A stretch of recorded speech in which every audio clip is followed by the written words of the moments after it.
style of offense because they can come up, if they play with pad level, they can play the run, but when they go up a ball over the middle, they're going to ball hawk it, and that's what you want.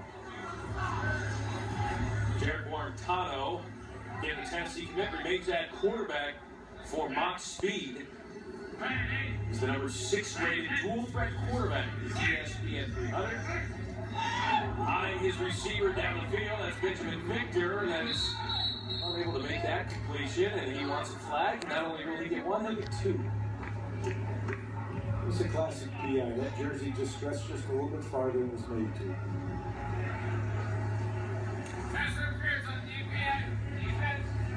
The defensive secondary probably could have gotten away with a little bit of an arm bar there, Coach. The moment you start tugging away at the jersey, and you're going to show something to the official from the outside, sideline side, inside, you're definitely going to get called. The good thing about that throw there is it was either going to be caught or it was going out of bounds. You play the next down. Yeah, I like the throw, the trajectory, the placement of it, where it went through the outside shoulder of the receiver. And he put it as well as he could. Again, replay, you can see the shirt being grabbed, a little neon in the hands.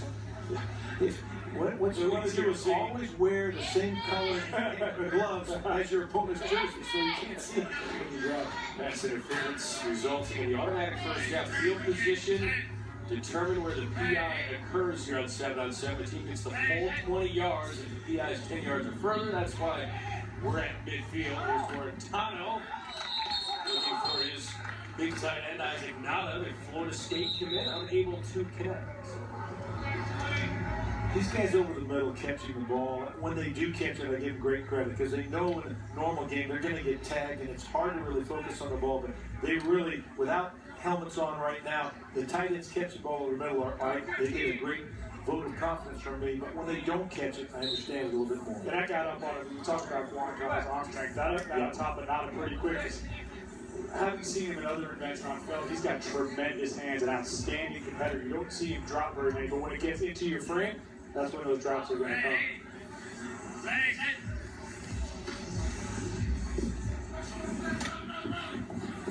Guarantano finds Freddie Swain,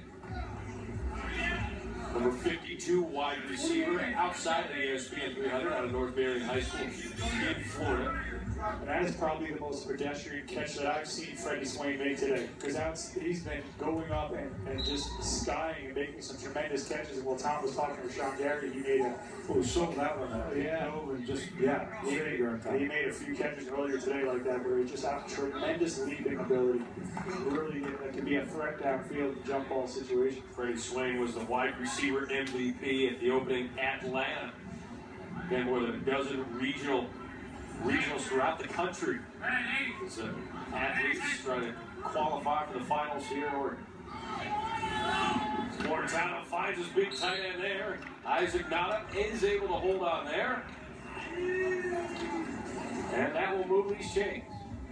Strong catch right there, but he's also going out to where there are no defenders. And as we know, anytime you get outside, both the receiver and the quarterback can be a little bit more comfortable throwing and catching the ball. It's the guys that will catch the ball over the middle or in traffic that in this environment, you're going, wow, that's a great catch, that's great concentration.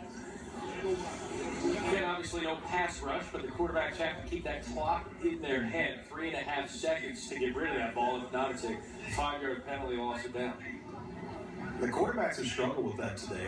Throughout the entire day, that clock's got to start going off in their head. Guarantano with about a second to spare to Freddie Swain. Just as we speak about it, and no. We have that situation.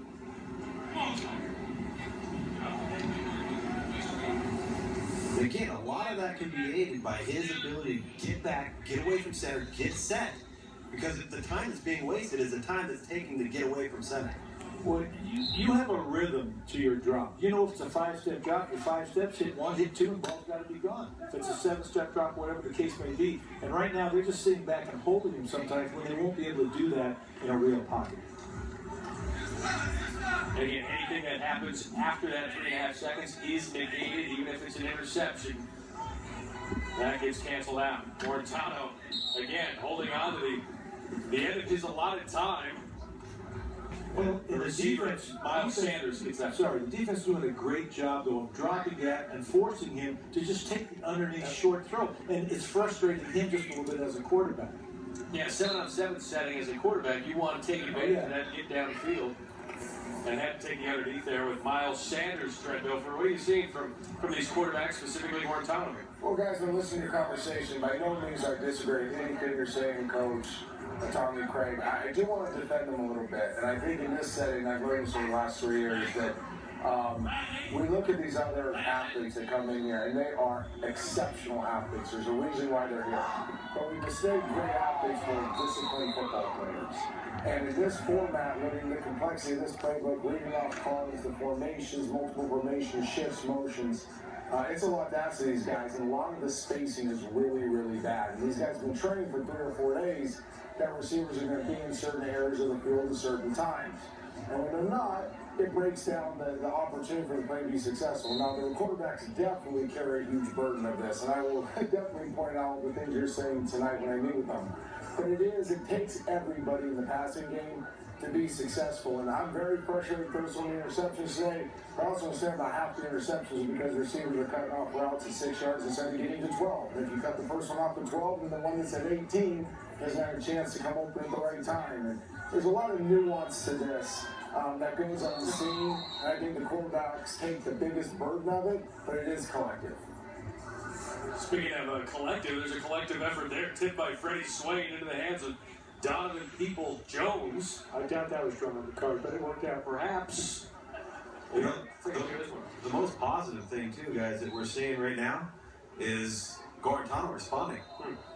He's marched this team right down the field. You see him. We talk about the ability to change ball speeds.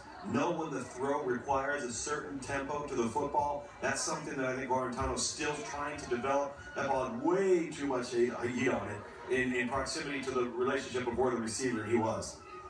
Second down right on the doorstep. Guarantano over the middle. That's, speaking of heat, there it is again. Incomplete to Isaac Nada at the back of the end zone. Nada, the Florida State commit. Top 30 prospect of the ESPN 300, number 2 tight end in the wide position.